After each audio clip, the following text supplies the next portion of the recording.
بسم اللہ الرحمن الرحیم۔ السلام علیکم۔ تمہارے ہاتھ کام کیوں رہے ہیں احمر؟ کیا تمہیں ڈر لگ رہا ہے؟ میری بیوی سائرہ نے کمرے میں داخل ہوتے ہی طنزیہ لہجے میں پوچھا۔ اس کی آواز میں ایک ایسی کاٹ تھی جو میرے اعصاب کو منجمد کر رہی تھی۔ میں نے جلدی سے الماری کی دراز بند کی اور ماتھے پر آیا پسینہ پہنچتے ہوئے اس کی طرف دیکھا۔ میرے ہاتھ میں وہ پرانا رومال تھا جو میرا گلا گھونٹ رہا تھا۔ نہیں تو ڈر کس بات کا؟ بس ذرا تھکن ہے۔ میں نے آواز کو مستحکم کرنے کی ناکام کوشش کی، مگر میرا لہجہ خود میری تردید کر رہا تھا۔ تھکن نہیں، یہ پچھتاوا ہونے والا ہے، یا شاید آزادی کی خوشی۔ یاد رکھنا احمر، اگر آج تم پیچھے ہٹ گئے تو میں اس گھر میں ایک پل نہیں رہوں گی۔ یا تو یہ بوڑھی عورت اس گھر میں رہے گی یا پھر میں۔ فیصلہ تمہارا ہے۔ اپنی زندگی برباد کرنی ہے یا اسے سنوارنا ہے؟ سائرہ نے اسپاٹ لہجے میں کہا۔ اپنی چادر درست کی اور کمرے سے باہر نکل گئی۔ میں ساکت کھڑا رہا۔ کمرے کے گوشے میں پڑا وہ پرانا زنگالود ٹرنک مجھے گھور رہا تھا، جیسے اسے سب معلوم ہو کہ آج میں کیا کبھی فیل کرنے جا رہا ہوں۔ میں نے آئینے میں اپنا چہرہ دیکھا۔ کیا میں وہی احمر ہوں جسے محلے بھر میں فرما بردار بیٹا کہا جاتا تھا؟ آج میں اپنی ماں کو، اپنی ہستی کی جڑ کو کہیں دور اجنبیوں میں چھوڑ کر آنے کی منصوبہ بندی کر چکا تھا۔ میرا نام احمر ہے۔ میں اپنی ماں کا اکلوتا بیٹا تھا، وہی ماں جس نے مجھے پالنے کے لیے اپنی پوری زندگی، اپنی جوانی اور اپنی ہر ادھوری خواہش قربان کر دی۔ لیکن آج میں اس مقام پر کھڑا تھا جہاں مجھے وہ ایک بوجھ، ایک رکاوٹ نظر آنے لگی تھی۔ کہانی یہاں سے شروع نہیں ہوتی۔ کہانی تو اس وقت شروع ہوئی تھی جب میں بہت چھوٹا تھا اور دنیا کے سرد و گرم سے ناواقف تھا۔ میری یادداشت کے ابتدائی نقش بہت دھندلے ہیں، مگر ماں کا وہ اداس مگر پرنور چہرہ ہمیشہ یاد رہتا ہے۔ میں نے جب ہوش سنبھالا تو خود کو ایک کچے مکان کے صحن میں پایا۔ نانا نانی بوڑھے تھے اور ماں ہمیشہ کام میں جتی رہتی، کبھی کپڑے دھوتی، کبھی صحن میں جھاڑو دیتی۔ اماں، آپ کیوں رو رہی ہیں؟ کیا نانا نے کچھ کہا؟ میں نے ایک بار ان کی گود میں سر رکھ کر پوچھا تھا۔ میرا چھوٹا سا ہاتھ ان کے گیلے گالوں کو چھو رہا تھا۔ انہوں نے جلدی سے اپنے آنسو پونچھے اور ایک پھیکی سی مسکراہٹ سجا کر بولی، نہیں میرے لال، رو کون رہا ہے؟ تمہاری آنکھوں میں شاید مٹی پڑ گئی ہوگی، اس لیے تمہیں لگ رہا ہے کہ میری آنکھیں گیلی ہیں۔ ماں تو بہت خوش ہے کہ میرا بیٹا میرے پاس ہے۔ وہ جتنا چھپاتی، مجھے اتنا ہی محسوس ہوتا کہ ہم باقی لوگوں جیسے نہیں ہیں۔ میرے ابا کا سایہ میرے سر سے تبھی اٹھ گیا تھا جب میں صرف 2 سال کا تھا۔ خاندان والوں نے بیوہ ماں کو بوجھ سمجھا اور لالچی چچا اور سنگ دل سوتیلی دادی نے ہمیں گھر سے نکال دیا۔ پناہ ملی تو نانا کے گھر، مگر وہاں بھی غربت کا راج تھا۔ ایک دن میں نے نانا کو اماں سے کہتے سنا، بیٹی، ہماری زندگی کا کیا بھروسہ، آج ہے کل نہیں، تم ابھی جوان ہو، ابھی تو زندگی شروع ہوئی ہے، شادی کر لو تاکہ تمہارا بھی گھر بس جائے، تنہا زندگی کٹتی نہیں ہے بیٹی۔ اماں نے اس دن پہلی بار بلند اور 2 ٹوک آواز میں جواب دیا تھا۔ ابا میرا سہارا میرا بیٹا بنے گا، میں اس کے ساتھ زندگی گزاروں گی، مگر اب کسی دوسرے مرد کا نام اپنے نام کے ساتھ نہیں جوڑوں گی۔ مجھے ڈر ہے کہ کہیں سوتیلا باپ میرے احمر کے ساتھ اچھا سلوک نہ کرے، کہیں وہ میرے بچے کو وہ پیار نہ دے سکے جس کا وہ حقدار ہے۔ میری خاطر اس نے کیا قصور کیا ہے کہ وہ اپنوں کے درمیان بھی اجنبی بن کر رہے؟ میں اسے یتیمی کا احساس نہیں ہونے دوں گی۔ وہ دن تھا اور آج کا دن۔ اماں نے اپنی جوانی کو گویا ایک قبر میں زندہ دفن کر دیا۔ وہ صرف 23 سال کی تھی جب بیوہ ہوئی، مگر انہوں نے میری خاطر ہر آسائش اور ہر رشتے کو ٹھکرا دیا۔ احمر بیٹا، آج نانا کی طبیعت زیادہ خراب ہے، تم گھر پر رہو، میں ذرا کام سے ہوا ہوں۔ اماں نے اپنا پھٹا ہوا دوپٹہ سر پر جماتے ہوئے کہا۔ ان کی آواز میں نکاہت تھی مگر عزم پہاڑ جیسا تھا۔ ان کے ہاتھوں میں وہ نشانات تھے جو دوسروں کے گھروں میں برتن مانجنے اور پوچھا لگانے سے پڑ گئے تھے۔ وہ سارا دن لوگوں کے گھروں میں مشقت کرتی تاکہ میرے اسکول کی فیس ادا ہو سکے۔ نانا کی وفات کے بعد تو جیسے حالات نے ہمیں دیوار سے لگا دیا تھا۔ نانی بھی بستر سے لگ گئی، مگر اماں نے ہمت نہ ہاری۔ اماں خود بیمار ہوتی، انہیں اکثر سر میں شدید درد رہتا، مگر وہ کبھی دوائی نہ لیتی۔ کچھ نہیں ہوا بیٹا، ذرا چائے پیوں گی تو ٹھیک ہو جاؤں گی، تم یہ پیسے رکھو، کل تمہارا اسکول کا ٹرپ ہے نا، وہاں کام آئیں گے۔ وہ ہمیشہ یہی کہتی، لیکن میرے لیے وہ بہترین جوتے، نیا بستہ اور صاف ستھری وردی ہمیشہ وقت پر لے آتی۔ مجھے کبھی کسی چیز کی کمی محسوس نہیں ہونے دی۔ ایک بار مجھے تیز بخار ہوا تو وہ پوری رات میرے سرہانے بیٹھی رہیں۔ سردی کی اس کڑکڑاتی رات میں ان کے پاس ڈھنگ کی چادر بھی نہیں تھی، مگر وہ مجھے اپنی گرم گود میں چھپائے رکھتی اور تسبیح پڑھتی رہتی۔ اماں، آپ سو جائیں، میں ٹھیک ہوں، اب بخار کم ہو گیا ہے۔ میں نے نکاہت سے کہا تھا، تو ٹھیک ہو جائے گا تو مجھے نیند آئے گی نا احمر۔ تو میرا کل ہے، میری ساری زندگی کی کمائی، میرا غرور تو ہی ہے۔ بس تو پڑھ لکھ کر بڑا آدمی بن جا، میری ساری تھکن اتر جائے گی۔ انہوں نے میرے ماتھے پر بوسہ دیا تھا۔ اس وقت مجھے لگتا تھا کہ میں اپنی ماں کے بغیر ایک پل نہیں رہ سکتا۔ میں ان کا ہاتھ پکڑ کر سوتا تھا کہ کہیں وہ مجھے چھوڑ کر چلی نہ جائیں۔ وقت پڑ لگا کر اٹھتا گیا۔ میں پڑھ لکھ کر ایک ملٹی نیشنل کمپنی میں اچھی پوزیشن پر فائز ہو گیا۔ اب حالات بدل چکے تھے۔ ہم نے نانا کا وہ پرانا کچا گھر مسمار کر کے ایک نیا اور شاندار گھر تعمیر کروایا۔ میں اب ایک کامیاب نوجوان تھا۔ میرا واحد مقصد ماں کو وہ تمام خوشیاں دینا تھا جو انہوں نے میری خاطر قربان کی تھی۔ اماں، اب آپ کو کسی کے گھر جانے کی ضرورت نہیں۔ اب آپ صرف آرام کریں گی، تسبیح پڑھیں گی اور میں آپ کی خدمت کروں گا۔ میں نے فخر سے ان کے ہاتھ چوم کر کہا تھا۔ اماں کی آنکھوں میں خوشی کے ستارے جھلملا رہے تھے۔ بیٹا، تو کامیاب ہو گیا، میری تو برسوں کی دعا قبول ہو گئی۔ اب بس میری ایک خواہش ہے کہ اس گھر میں ایک نیک اور پیاری سی بہو آ جائے جو اس خالی گھر کو رونق بخش دے، پھر میں سکون سے مر سکوں گی۔ ملازمت کے دوران ہی مجھے سائرہ پسند آ گئی۔ وہ خوبصورت، پڑھی لکھی اور جدید خیالات کی مالک تھی۔ جب میں نے اماں سے اپنی پسند کا ذکر کیا تو انہوں نے ایک لمحہ نہیں سوچا۔ وہ اگلے ہی دن بیمار ہونے کے باوجود رشتہ لے کر سائرہ کے گھر پہنچ گئیں۔ احمد کی پسند میری سر آنکھوں پر۔ اماں نے خوشی سے سائرہ کا سر چوما تھا اور اپنی واحد سونے کی چوڑی اسے پہنا دی تھی۔ شادی کی تیاریاں شروع ہوئیں۔ اماں نے اپنے لیے ایک نیا جوڑا تک نہیں بنوایا۔ وہی پرانا ریشمی جوڑا جو انہوں نے برسوں پہلے کسی شادی پر پہنا تھا، اسی کو دھو کر استری کر لیا۔ میرے بیٹے کی خوشی ہے، میں نے کپڑوں کا کیا کروں گی؟ بہو کے لیے اچھے زیور بنواؤ، وہ نئی ہے، اسے اچھا لگنا چاہیے۔ وہ ہر ایک کو یہی کہتی، لیکن اسی دوران اماں کی طبیعت بگڑنے لگی۔ برسوں کی مشقت، فاقہ کشی اور خاموش ڈپریشن نے ان کے دماغ پر اثر کرنا شروع کر دیا تھا۔ شادی کے چند دن پہلے ہی انہیں پہلا دورہ پڑا تھا۔ وہ اچانک سب کچھ بھول گئی، یہاں تک کہ مجھے بھی پہچاننے سے انکار کر دیا۔ تم کون ہو؟ میرے کمرے میں کیوں گھس آئے ہو؟ باہر نکلو یہاں سے۔ وہ چیخنے لگی تھی۔ ان کی آنکھوں میں وہ ممتا غائب تھی، وہاں صرف خوف اور اجنبیت تھی۔ ڈاکٹر نے معائنے کے بعد بتایا کہ یہ ڈیمنشیا ہے، جو شدید ذہنی دباؤ اور پرانے صدمات کا نتیجہ ہے۔ دورے کی حالت میں وہ سب بھول جاتی، مگر جب وہ ٹھیک ہوتی تو انہیں اپنی بیماری کا احساس تک نہ ہوتا۔ وہ دوبارہ وہی محبت کرنے والی ماں بن جاتی۔ شادی ہو گئی، سائرہ گھر آ گئی۔ شروع کے چند ماہ تو جیسے تیسے گزرے، مگر پھر اماں کے دورے تکرار کے ساتھ پڑنے لگے۔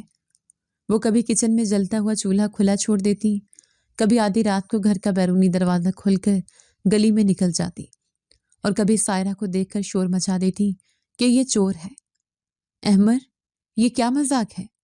تمہاری ماں نے آج پھر میرے جہیز کے کپڑے الماری سے نکال کر صحن میں پھینک دیے اور کہنے لگی کہ یہ کسی فقیرنی کے ہیں۔ میں یہ سب مزید برداشت نہیں کر سکتی۔ سائرہ نے غصے سے پھنکارتے ہوئے کہا۔ سائرہ میری جان، وہ بیمار ہے، وہ جان بوجھ کر ایسا نہیں کرتی، تم تھوڑا حوصلہ رکھو۔ میں نے اسے گلے لگا کر ٹھنڈا کرنے کی کوشش کی۔ حوصلہ؟ احمر، میں ایک بیوی بن کر آئی تھی، نرس بن کر نہیں۔ لوگ گھر آتے ہیں تو مجھے شرمندگی ہوتی ہے کہ میری ساس ذہنی مریضہ ہے۔ محلے والے طرح طرح کی باتیں کرتے ہیں، مجھے لگتا ہے کہ ان کے ساتھ رہ رہ کر میں خود پاگل ہو جاؤں گی۔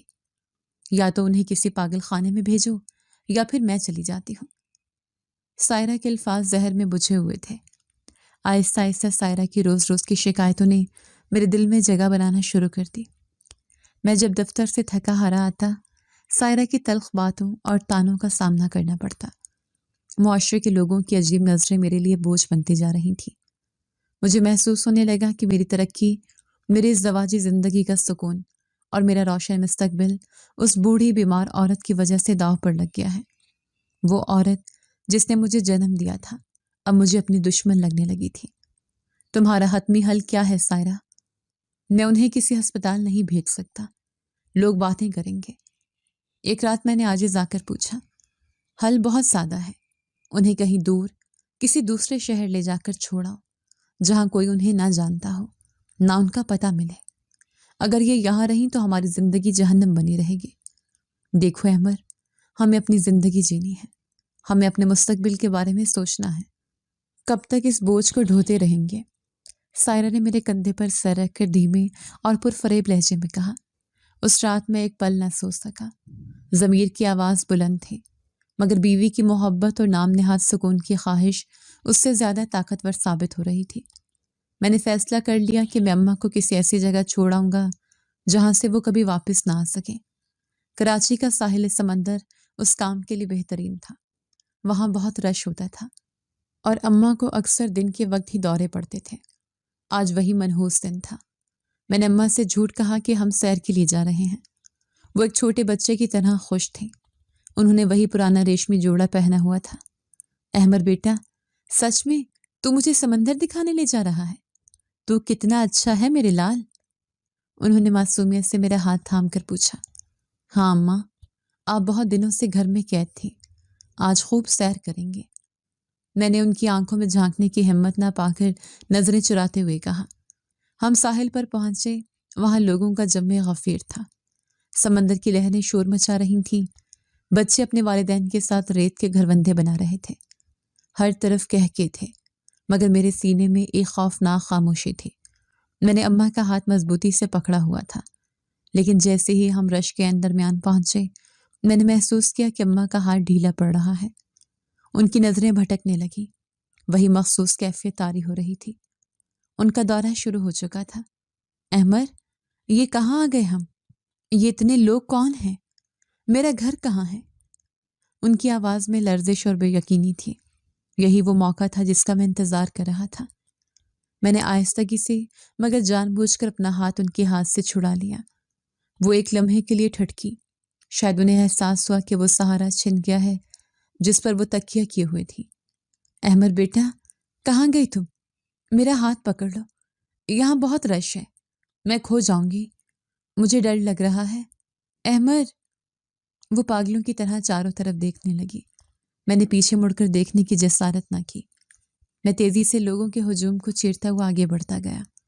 میرے چہرے سے ٹھنڈے پسینے بہہ رہے تھے۔ دل اتنی زور سے دھڑک رہا تھا جیسے پسلیاں توڑ کر باہر نکل آئے گا۔ پیچھے سے ان کی نحیف آواز اب بھی سنائی دے رہی تھی۔ احمر بیٹا، میری بات سنو، مجھے اکیلا مت چھوڑو۔ لیکن میں بھاگتا رہا۔ میں نے اپنی ماں کو، اپنی جنت کو اس بے رحم ہجوم اور لہروں کے رحم و کرم پر تنہا چھوڑ دیا تھا۔ میں گاڑی میں آ کر بیٹھا تو میرا پورا جسم کانپ رہا تھا۔ میں واپس ملتان آ گیا، مگر میرا دل اب بھی وہیں اس ساحل کی گرم ریت پر بڑا تڑپ رہا تھا۔ گھر پہنچ کر سائرہ کو بتایا تو اس کی آنکھوں میں ایک فاتحانہ چمک تھی۔ شکر ہے، اب ہم سکون سے جی سکیں گے۔ ہم یہ گھر بھی جلد ہی بدل دیں گے تاکہ اگر وہ کبھی ٹھیک ہو کر واپس آنا بھی چاہیں تو انہیں ہمارا سراغ نہ مل سکے۔ سائرہ نے مستقبل کے رنگین منصوبے بنانا شروع کر دیے۔ میں نے خاموشی سے سر جھکا لیا۔ مجھے اس وقت نہیں معلوم تھا کہ جس سکون کی خاطر میں نے اپنی ماں کا سودا کیا ہے، وہ سکون اب تک میری زندگی میں کبھی نہیں لوٹے گا۔ میں نے ایک ایسی آگ کو دعوت دی تھی جس نے مجھے اور میری نسلوں کو جلانا تھا۔ ساحل کی وہ تپتی ریت اور لہروں کا شور میرے کانوں میں آج بھی کسی چیخ کی طرح گونجتا تھا۔ ملتان واپسی کا سفر میں نے کسی لاش کی طرح طے کیا تھا۔ سائرہ میرے برابر بیٹھی تھی اور اس کے چہرے پر ایک فاتحانہ مسکراہٹ تھی، جیسے اس نے کوئی بہت بڑی جنگ جیت لی ہو۔ اب سکون ہوا نا احمر؟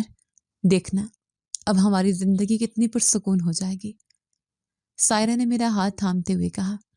اس کے لہجے میں رقت تھی نہ افسوس، بلکہ ایک عجیب سی طمانینت تھی۔ سکون؟ پتہ نہیں سائرہ، مجھے تو ایسا لگ رہا ہے جیسے میں اپنا ہی کوئی عضو وہیں چھوڑ آیا ہوں۔ میں نے کھڑکی سے باہر دیکھتے ہوئے جواب دیا۔ سڑک پر دوڑتی گاڑیاں مجھے ایسی لگ رہی تھیں جیسے وہ سب مجھ سے دور بھاگ رہی ہوں۔ یہ صرف شروع کا احساس ہے، چند دن گزریں گے تو تم خود مانو گے کہ میں ٹھیک کہہ رہی تھی۔ ایک ذہنی مریضہ کے ساتھ پوری زندگی گزارنا کوئی مذاق نہیں تھا۔ سائرہ نے بے پرواہی سے کندھے اچکائے اور موبائل فون میں مگن ہو گئی۔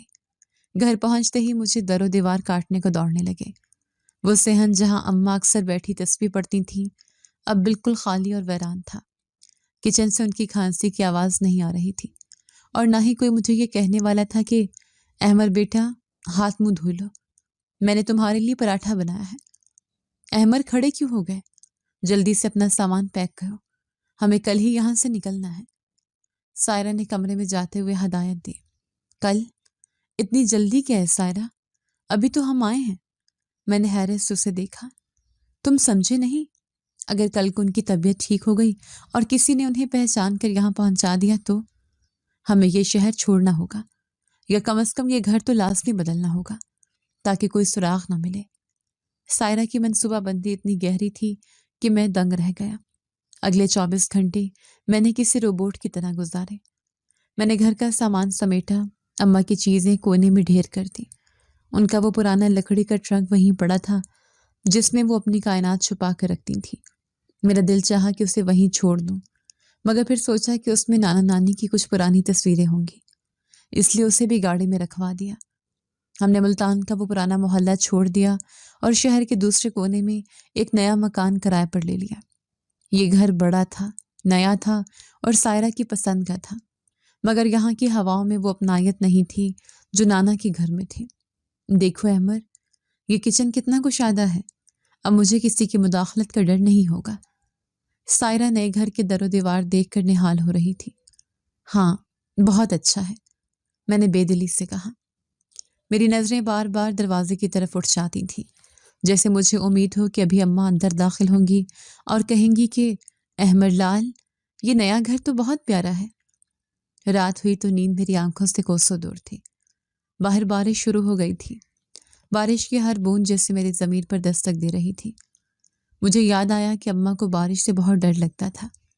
وہ کہتی تھیں کہ جب بادل گرجتے ہیں تو مجھے لگتا ہے کہ اللہ میاں ہم سے ناراض ہیں۔ وہ اس وقت کہاں ہوں گی؟ کیا کسی نے انہیں پناہ دی ہوگی؟ وہ اس وقت کہاں ہوں گی؟ کیا انہوں نے کچھ کھایا ہوگا؟ یہ سوالات میرے دماغ میں ہتھوڑے کی طرح بج رہے تھے۔ اچانک سائرہ کی آواز آئی، احمد، تم ابھی تک جاگ رہے ہو؟ کیا سوچ رہے ہو؟ کچھ نہیں سائرہ، بس نئی جگہ ہے نا، اس لیے نیند نہیں آ رہی۔ میں نے کروٹ بدل لی۔ دیکھو، اگر تم اب بھی اس عورت کے بارے میں سوچ رہے ہو تو یہ تمہاری بے وقوفی ہے۔ اس نے جو کرنا تھا کر لیا، اب ہمیں اپنے بیٹے کی فکر کرنی چاہیے۔ سائرہ نے سختی سے کہا۔ ہمارا 2 سال کا بیٹا زیان دوسرے کمرے میں سو رہا تھا۔ وقت گزرتا گیا، دن ہفتوں میں اور ہفتے مہینوں میں بدلنے لگے۔ میں نے خود کو کام میں اتنا مصروف کر لیا کہ سوچنے کا وقت ہی نہ ملے۔ سائرہ خوش تھی، وہ اب اپنی مرضی کی زندگی جی رہی تھی، پارٹیاں کر رہی تھی اور سہیلیوں کے ساتھ گھوم رہی تھی، مگر میرے اندر ایک خلا بڑھتا جا رہا تھا۔ ایک دن میں آفس سے واپس آیا تو دیکھا کہ زیان صحن میں اکیلا بیٹھا ایک پرانے ڈبے کے ساتھ کھیل رہا تھا۔ بیٹا یہ کیا ہے؟ میں نے اس کے پاس بیٹھتے ہوئے پوچھا۔ پتہ نہیں پاپا، یہ اس پرانے ٹرنک سے نکلا ہے جو اسٹور میں رکھا تھا۔ زیان نے معصومیت سے جواب دیا۔ میرا دل زور سے دھڑکا۔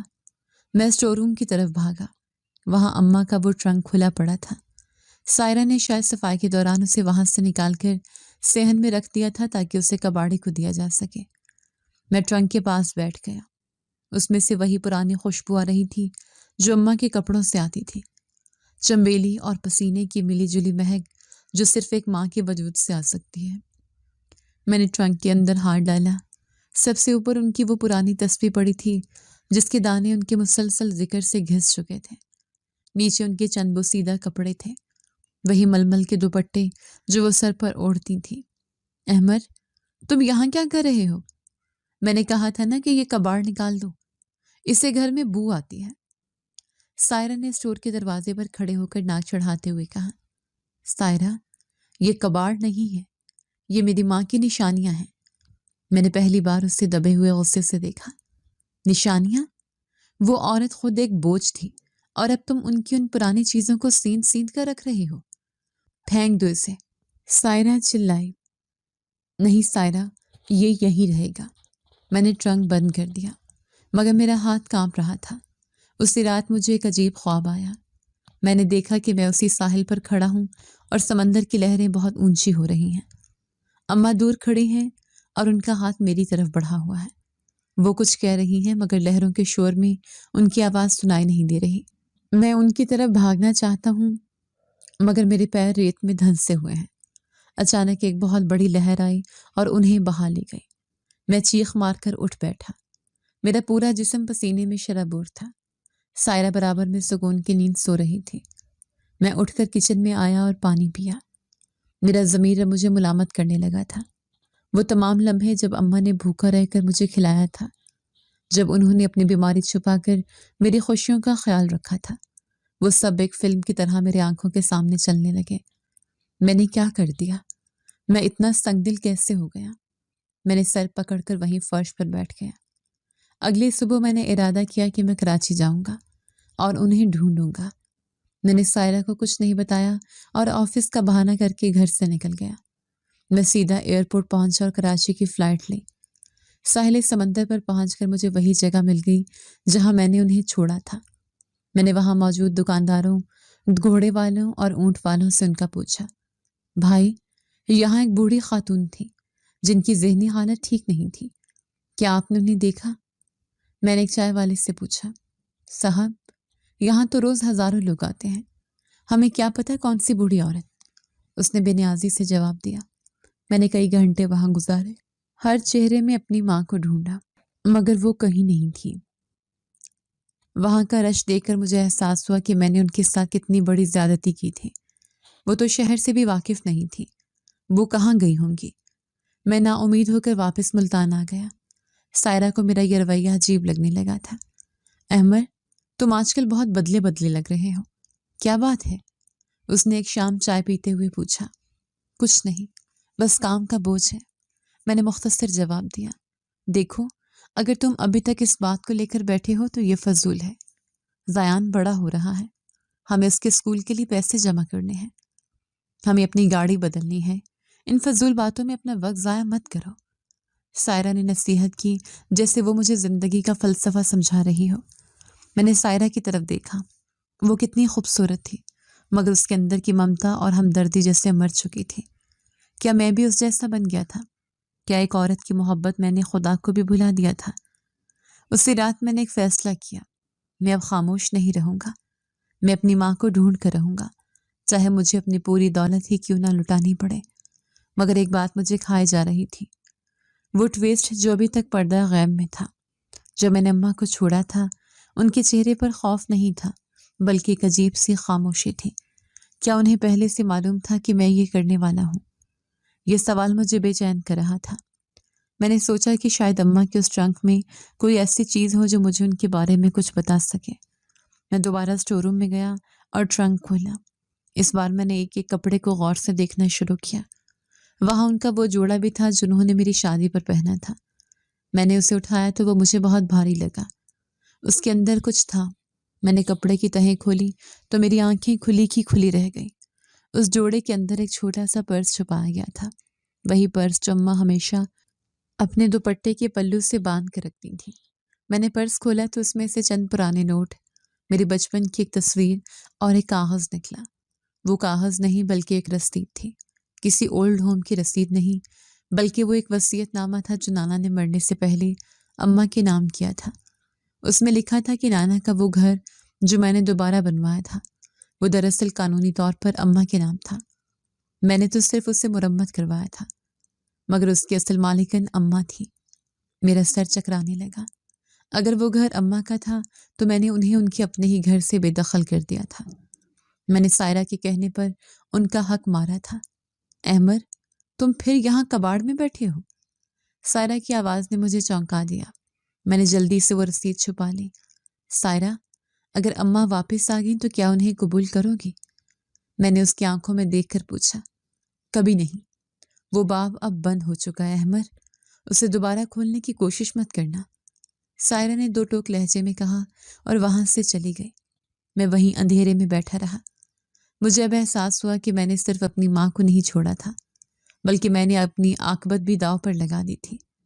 وہ ٹرنک اب میرے لیے صرف ایک لکڑی کا باکس نہیں تھا، بلکہ وہ رازوں کی ایک ایسی کتاب تھی جس کا ہر صفحہ مجھے مجرم ثابت کر رہا تھا، مگر ابھی اصل انکشاف باقی تھا۔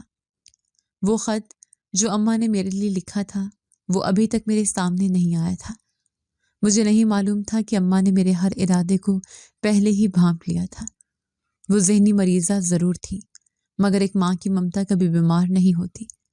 میں نے ٹرنک کو دوبارہ بند کر دیا، مگر میری روح کانپ رہی تھی۔ مجھے لگ رہا تھا کہ اماں کہیں قریب ہی ہیں اور مجھے دیکھ رہی ہیں۔ اماں مجھے معاف کر دیں۔ میرے لبوں سے ایک دبی سی آہ نکلی۔ باہر رات کا اندھیرا گہرا ہو چکا تھا اور میرے گناہوں کا بوجھ بھی۔ اب مجھے اس راستے پر چلنا تھا جہاں پچھتاوا ہی پچھتاوا تھا، مگر منزل کا کوئی نشان نہیں تھا۔ دوسری قسط کا اختتام یہاں ہوتا ہے، مگر میری زندگی کا اصل امتحان اب شروع ہونے والا تھا۔ وقت اپنی رفتار سے گزر رہا تھا، مگر میرے لیے جیسے گھڑیاں تھم سی گئی تھیں۔ نئے گھر کی آسائشیں، مہنگا فرنیچر اور سائرہ کے کہکے، یہ سب مل کر بھی میرے اندر کے اس سناٹے کو ختم نہیں کر پا رہے تھے جو اماں کے جانے کے بعد پیدا ہوا تھا۔ میں اکثر راتوں کو اٹھ کر صحن میں بیٹھ جاتا اور گھنٹوں اس دیوار کو تکتا رہتا جہاں سے پرندے اڑ کر کہیں دور چلے جاتے تھے۔ احمر، تم پھر یہاں بیٹھے ہو؟ کیا تمہیں اپنی صحت کا کوئی خیال نہیں؟ سائرہ نے برآمدے میں آتے ہوئے جھنجھلاہٹ سے پوچھا۔ اس کی آواز میں اب وہ محبت نہیں تھی، بس ایک اکتاہٹ سے رہنے لگی تھی۔ صحت؟ سائرہ، کیا تمہیں کبھی محسوس ہوتا ہے کہ اس گھر میں ہم 3 نہیں بلکہ 4 لوگ رہتے ہیں؟ میں نے خالی نظروں سے اسے دیکھا۔ میری آنکھوں کے گرد سیاہ حلقے واضح ہو چکے تھے۔ تمہارا مطلب کیا ہے؟ دیکھو احمر، وہم کا کوئی علاج نہیں ہے۔ تم خواہ ایک گزری ہوئی بات کو زندگی بنا رہے ہو۔ سائرہ نے لاپرواہی سے شانے اچکائے اور اپنے بال سنوارنے لگی۔ اسے اب صرف اپنی خوبصورتی اور سماجی تقریبات کی فکر رہتی تھی۔ وہ گزرے ہوئے بات نہیں ہے سائرہ، وہ میری ماں تھی، میں نے دھیمے مگر مضبوط لہجے میں کہا۔ میرے اندر ایک عجیب سی بے چینی پرورش پا رہی تھی، جیسے کوئی چیز مجھے اندر ہی اندر کھا رہی ہو۔ دن گزرنے کے ساتھ ساتھ میری حالت بدلنے لگی۔ آفس میں کام کے دوران اکثر میں کھو جاتا۔ ایک بار تو باس نے مجھے فائل دیتے ہوئے 3 بار پکارا، مگر میں کہیں اور تھا۔ مجھے ایسا لگتا جیسے کوئی مجھے پکار رہا ہے، وہی آواز، وہی لہجہ۔ احمر بیٹا، میرا ہاتھ پکڑ لو۔ ایک شام جب میں گھر آیا تو زیان صحن میں اکیلا بیٹھا رو رہا تھا۔ اس کے گھٹنے پر چوٹ لگی تھی اور خون بہہ رہا تھا۔ سائرہ کمرے میں کسی سے فون پر ہنس کر باتیں کر رہی تھی۔ سائرہ، زیان کو چوٹ لگی ہے اور تم یہاں فون پر لگی ہو، میں نے غصے سے چلاتے ہوئے کہا۔ میرے اندر کا دباؤ آج پھٹ پڑا تھا۔ اوہ، تو کیا ہوا؟ بچے گرتے ہی رہتے ہیں، تم اتنا ہائپر کیوں ہو رہے ہو؟ سائرہ نے فون کان سے ہٹائے بغیر جواب دیا۔ اس کے لہجے کی سرد مہری نے مجھے ہلا کر رکھ دیا۔ میں نے زیان کو گود میں اٹھایا اور اس کے زخم صاف کرنے لگا۔ اچانک میرے ذہن میں ایک تصویر لہرائی۔ بچپن میں جب مجھے چوٹ لگتی تھی تو اماں تڑپ اٹھتی تھیں۔ وہ خود بھوکی سو جاتی مگر میرے زخم پر پٹی باندھنے کے لیے پڑوس سے مرہم مانگ کر لاتی۔ پاپا، آپ رو کیوں رہے ہیں؟ زیان نے معصومیت سے میرے آنسو پونچھتے ہوئے پوچھا۔ کچھ نہیں بیٹا، بس آنکھ میں کچھ پڑ گیا ہے۔ میں نے اسے سینے سے لگا لیا۔ اس لمحے مجھے احساس ہوا کہ ممتا کیا ہوتی ہے اور میں نے اپنی اولاد کو اس عظیم ہستی کی دعا سے محروم کر دیا تھا۔ اسی رات مجھے پہلا دورہ پڑا۔ میں سو رہا تھا کہ اچانک مجھے لگا جیسے کمرے میں دھواں بھر گیا ہے۔ میں ہڑبڑا کر اٹھا اور ادھر ادھر بھاگنے لگا۔ مجھے اپنا نام، اپنا گھر، یہاں تک کہ سائرہ کا چہرہ بھی اجنبی لگنے لگا۔ کون ہو تم؟ میں یہاں کیسے آیا؟ میری اماں کہاں ہیں؟ میں نے سائرہ کو جھنجھوڑتے ہوئے پوچھا۔ میری آواز میں ایک عجیب سا خوف تھا۔ احمر، یہ کیا کہہ رہے ہو؟ ہوش میں آؤ، میں سائرہ ہوں، تمہاری بیوی۔ وہ بری طرح ڈر گئی تھی۔ چند منٹ بعد جب میں نارمل ہوا تو مجھے کچھ یاد نہیں تھا کہ میں نے کیا کہا، مگر سائرہ کے چہرے پر خوف کے سائے لرز رہے تھے۔ یہ بالکل وہی کیفیت تھی جو اماں پر طاری ہوتی تھی۔ پچھتاوے نے میری دماغی حالت پر اثر کرنا شروع کر دیا تھا۔ ڈاکٹروں نے اسے ٹرامیٹک سٹریس قرار دیا مگر میں جانتا تھا کہ یہ مکافات عمل کا آغاز ہے۔ احمر، تم ٹھیک تو ہو نا؟ کل رات تم بہت عجیب باتیں کر رہے تھے۔ اگلے دن ناشتے پر سائرہ نے ہچکچاتے ہوئے پوچھا۔ مجھے کچھ یاد نہیں سائرہ، بس ایسا لگتا ہے جیسے میرا دماغ 2 حصوں میں بٹ گیا ہے۔ ایک حصہ ماضی میں بھٹک رہا ہے اور دوسرا حال سے خوف زدہ ہے۔ میں نے چائے کا کپ پکڑتے ہوئے کہا۔ میرے ہاتھ ہلکے ہلکے کانپ رہے تھے۔ دیکھو، تمہیں آرام کی ضرورت ہے، ہم کچھ دن کے لیے شہر سے باہر چلتے ہیں، سائرہ نے مشورہ دیا، مگر میں جانتا تھا کہ وہ خود اس ماحول سے بھاگنا چاہتی تھی۔ چند دن بعد میں دوبارہ کراچی گیا۔ اس بار میں کسی کو بتائے بغیر نکلا تھا۔ ساحل سمندر پر وہی رش، وہی لہریں اور وہی بے حسی تھی۔ میں گھنٹوں اس مقام پر کھڑا رہا جہاں میں نے آخری بار اماں کا ہاتھ چھوڑا تھا۔ بھائی صاحب، آپ یہاں روز آتے ہیں، کسی کو ڈھونڈ رہے ہیں کیا؟ ایک بوڑھے اونٹ والے نے مجھ سے پوچھا۔ اس کی آنکھوں میں ہمدردی تھی۔ ہاں، میری ماں کھو گئی ہے یہاں، میں نے بھرائی ہوئی آواز میں جواب دیا۔ صاحب، یہاں جو کھو جاتا ہے وہ دوبارہ نہیں ملتا، یا تو سمندر اسے لے جاتا ہے یا پھر یہ بے رحم شہر۔ لیکن ایک مائی تھی، کچھ مہینے پہلے یہاں بیٹھی رو رہی تھی، اسے کچھ لوگ ساتھ لے گئے تھے۔ اس نے دھندلی یاداشت پر زور دیتے ہوئے کہا۔ کون لوگ؟ کہاں لے گئے؟ میں نے تڑپ کر اس کا کندھا پکڑ لیا۔ پتہ نہیں صاحب، کوئی گاڑی آئی تھی، شاید فلاحی ادارے والے تھے، اس نے بیچارگی سے کہا۔ میں نے کراچی کے ہر ہسپتال، ہر ایدھی سینٹر اور ہر تھانے کے چکر لگائے۔ میں اپنی تصویر دکھاتا، منتیں کرتا، پیسے دینے کی پیشکش کرتا، مگر جواب ہر جگہ ایک ہی تھا کہ ایسی بہت سی خواتین آتی ہیں، آپ کے پاس کوئی ٹھوس نشانی ہے؟ میں ٹوٹ چکا تھا۔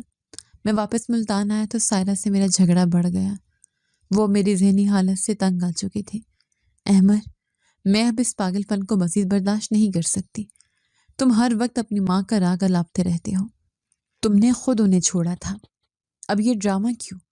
سائرہ نے غصے سے اپنا بیگ بیڈ پر پٹخا۔ ڈرامہ نہیں ہے سائرہ، یہ ضمیر کی خلش ہے۔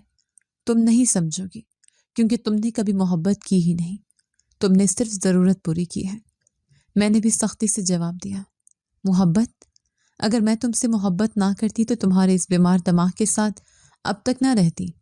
زیان پر کیا اثر پڑ رہا ہے تمہیں اندازہ ہے؟ وہ اب تم سے ڈرنے لگا ہے۔ سائرہ کی یہ بات میرے دل پر نشتر کی طرح لگی۔ میں زیان کے کمرے میں گیا تو وہ اپنی کتابوں میں گم تھا۔ مجھے دیکھ کر وہ ایک لمحے کے لیے ٹھٹکا، پھر دوبارہ پڑھنے لگا۔ میں اس کے پاس بیٹھا اور اس کے سر پر ہاتھ رکھا۔ بیٹا، آپ مجھ سے ناراض ہو؟ میں نے پیار سے پوچھا۔ نہیں پاپا، بس مجھے ڈر لگتا ہے جب آپ غصہ کرتے ہیں یا جب آپ کچھ بھول جاتے ہیں۔ اس نے معصومیت سے میری طرف دیکھا۔ اس کی آنکھیں بالکل اماں جیسی تھیں۔ اسی دوران سائرہ نے گھر میں تبدیلیاں شروع کر دیں۔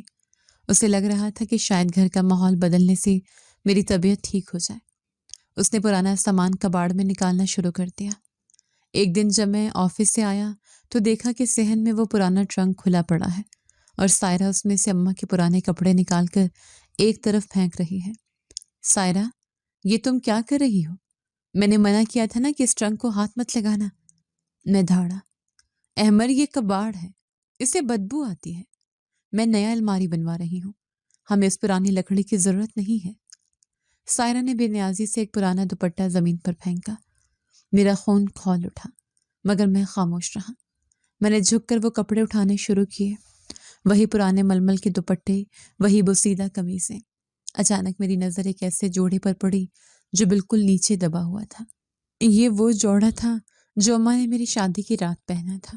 اس کی رنگت اڑ چکی تھی مگر اس کی تہ میں کچھ عجیب سا ابھار محسوس ہو رہا تھا۔ میں نے اسے اٹھایا تو وہ مجھے غیر معمولی طور پر بھاری لگا۔ اس کے اندر کچھ تھا۔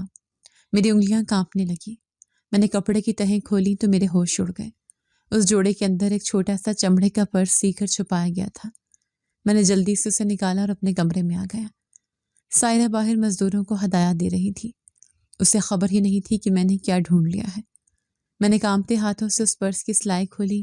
اس کے اندر سے کچھ پرانے نوٹ نکلے، شاید اماں کی زندگی بھر کی جمع پونجی جو انہوں نے مشکل وقت کے لیے بچا رکھی تھی۔ لیکن ان نوٹوں کے درمیان ایک لفافہ تھا جس پر نیلے رنگ کی روشنائی سے میرا نام لکھا ہوا تھا، احمر کے لیے۔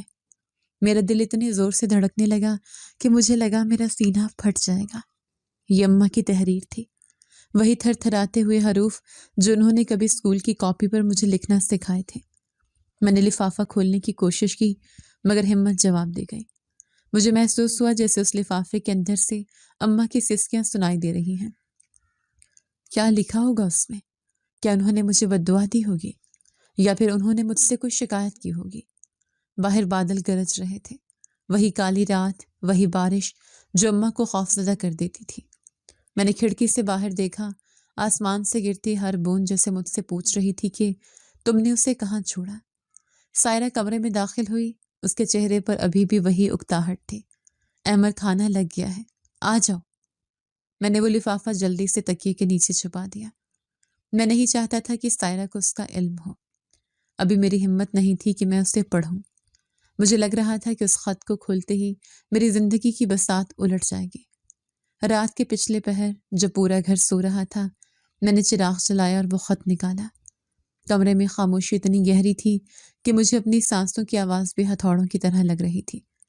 میں نے لرزے ہاتھوں سے لفافے کا کونا پھاڑا۔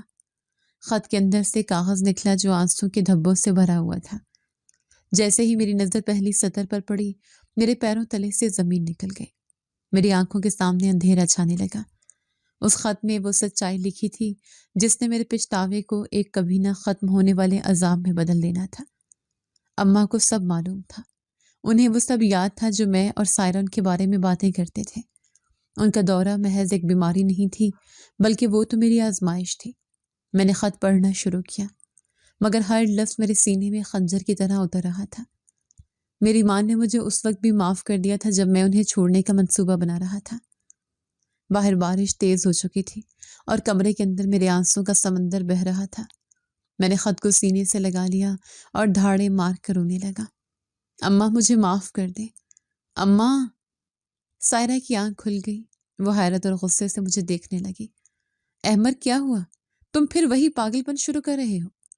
میں نے اسے کوئی جواب نہیں دیا۔ میری نظریں سامنے کھڑے زیان پر پڑیں جو دروازے کی اوٹ سے مجھے دیکھ رہا تھا۔ اس کی آنکھوں میں وہ سوال تھا جس کا جواب اب میرے پاس نہیں تھا۔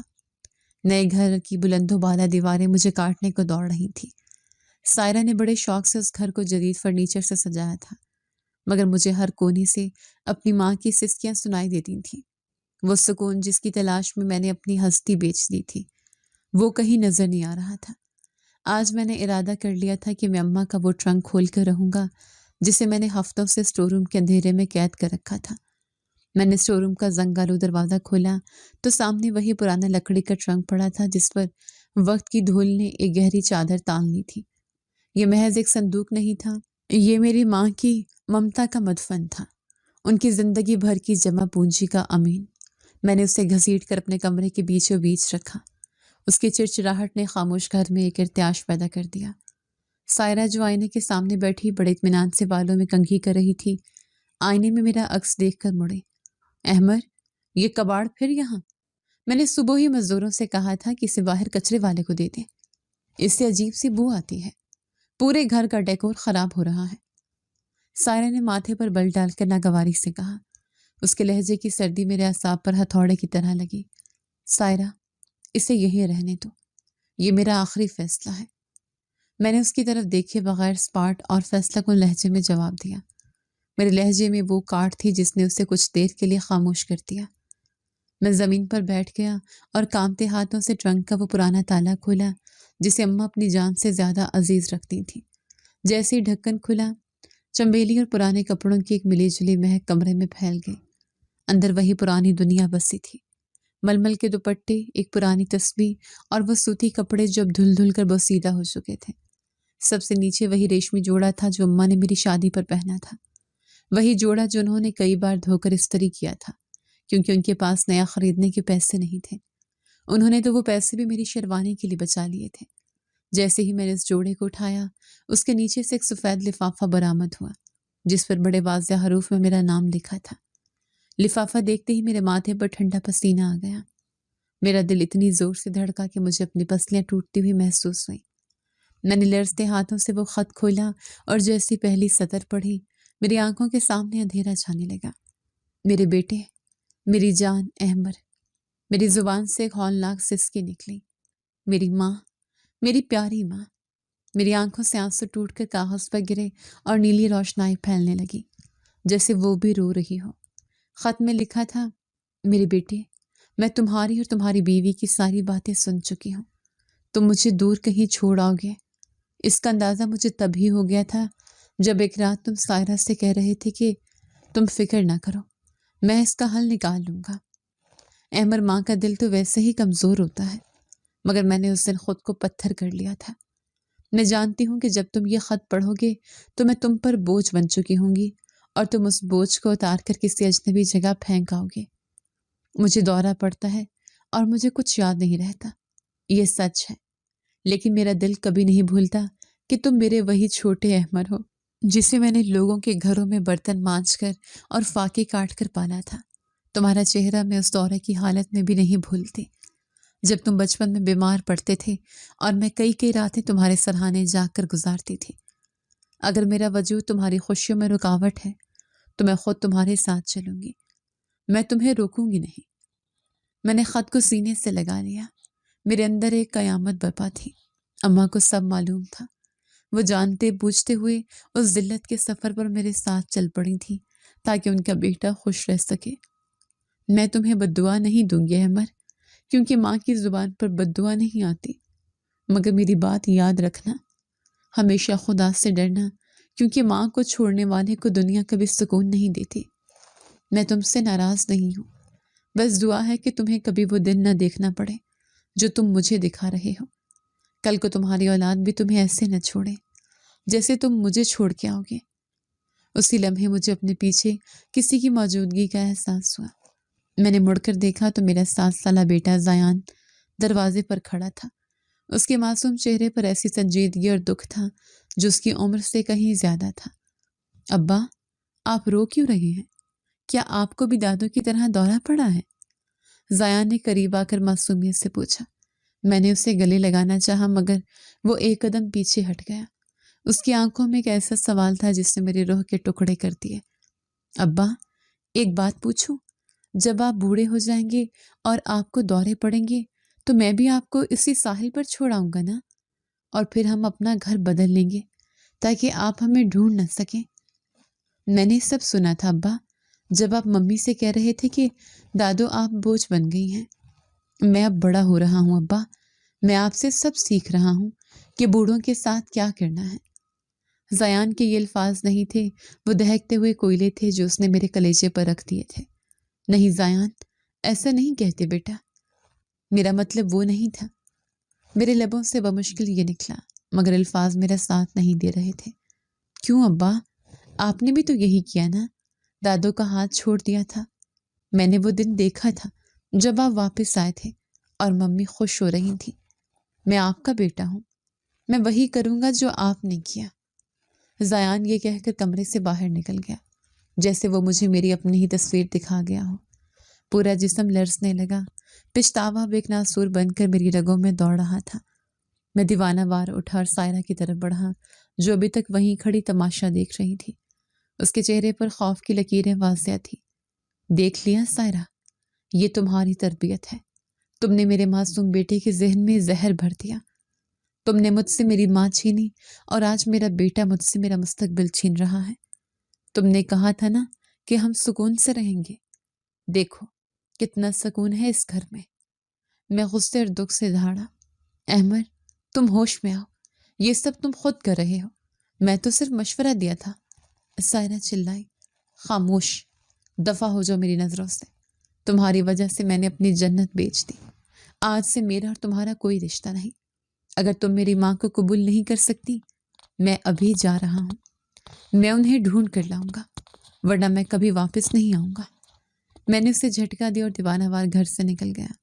میں سیدھا کراچی کے اسی ساحل پر پہنچا۔ سمندر کا شور آج ملامت بن کر میرے کانوں سے ٹکرا رہا تھا۔ احمر، کہاں ہے تیری ماں؟ لہریں جیسے مجھ سے سوال کر رہی تھی۔ میں نے ریت پر گھٹنوں کے بل بیٹھ کر دھاڑے مار کر رونا شروع کر دیا۔ اماں، مجھے معاف کر دیں، میں گناہگار ہوں، میں فرعون بن گیا تھا ماں۔ میں نے کئی ہفتے کراچی کی سڑکوں پر گزارے۔ میں نے ہر اولڈ ہوم ہر ہسپتال، ہر خیراتی ادارے اور ہر اس درگاہ کی خاک چھانی جہاں لاوارث لوگ پناہ لیتے تھے۔ میں اب ایک خود دیوانہ بن چکا تھا۔ میرے کپڑے میلے ہو چکے تھے، داڑھی بڑھ گئی تھی اور مجھے بھی اب ذہنی تناؤ کی وجہ سے دورے پڑنے لگے تھے۔ میں سڑک پر چلتے چلتے رک جاتا اور لوگوں کے سامنے ہاتھ جوڑ کر پوچھتا، کیا آپ نے میری ماں کو دیکھا ہے؟ انہوں نے ململ کا دوپٹہ اوڑھا ہوگا، وہ مجھے ڈھونڈ رہی ہوگی۔ لوگ مجھے پاگل سمجھ کر دھتکار دیتے یا ترس کھا کر کچھ سکہ میری طرف اچھال دیتے۔ ایک دن ایک سماجی ادارے کے دفتر سے اطلاع ملی کہ ایک ضعیف خاتون ان کے اولڈ ہوم میں ہے، جنہیں چند ماہ پہلے ساحل سے لایا گیا تھا۔ میرا دل زور زور سے دھڑکنے لگا۔ میں جب وہاں پہنچا تو ایک بڑے ہال میں بہت سے بوڑھے لوگ اپنی باری کا انتظار کر رہے تھے۔ ایک دور دراز کونے میں وہ نحیف سا وجود دیوار سے ٹیک لگائے بیٹھا تھا، جس کی پہچان میرے خون کے ایک ایک قطرے میں تھی۔ اماں، میں نے ہچکیاں لیتے ہوئے پکارا اور ان کے قدموں میں ڈھیر ہو گیا۔ اماں نے دھیرے سے سر اٹھایا۔ ان کی آنکھوں میں وہ پہلے والی پہچان نہیں تھی، بلکہ گہری اجنبیت اور دکھ تھا۔ کون ہو تم بیٹا؟ میرا احمر کہاں ہے؟ وہ آنے والا ہوگا۔ اس نے کہا تھا وہ میرے لیے غبارہ لائے گا، وہ مجھے لینے آئے گا۔ اس نے میرا ہاتھ غلطی سے چھوڑا تھا نا؟ ان کے ان معصومانہ الفاظ نے میرے سینے میں ہزاروں خنجر اتار دیے۔ اماں، میں ہوں احمر، آپ کا وہ بدبخت بیٹا۔ مجھے معاف کر دیں، میں آپ کو لینے آیا ہوں۔ اب ہم کبھی الگ نہیں ہوں گے اماں۔ اماں نے میرا ہاتھ جھٹک دیا۔ نہیں، تم وہ نہیں ہو۔ میرا احمر تو بہت اچھا تھا، وہ تو میری تسبیح کے دانے گنتا تھا، وہ مجھے کبھی نہیں چھوڑ سکتا تھا۔ تم چلے جاؤ یہاں سے، میں اپنے بیٹے کا انتظار کر رہی ہوں۔ میں گھنٹوں ان کے پاؤں پکڑ کر روتا رہا، معافیا مانگتا رہا۔ اولڈ ہوم کی انتظامیہ نے مجھے دیکھا تو ان کی آنکھوں میں بھی آنسو آ گئے۔ آخرکار جب میں نے تڑپ کر ان کا دامن تھاما اور اپنی زندگی کا واسطہ دیا تو ان کی آنکھوں میں ایک لمحے کے لیے چمک آئی۔ انہوں نے لرزتے ہاتھوں سے میرا سر سہلایا۔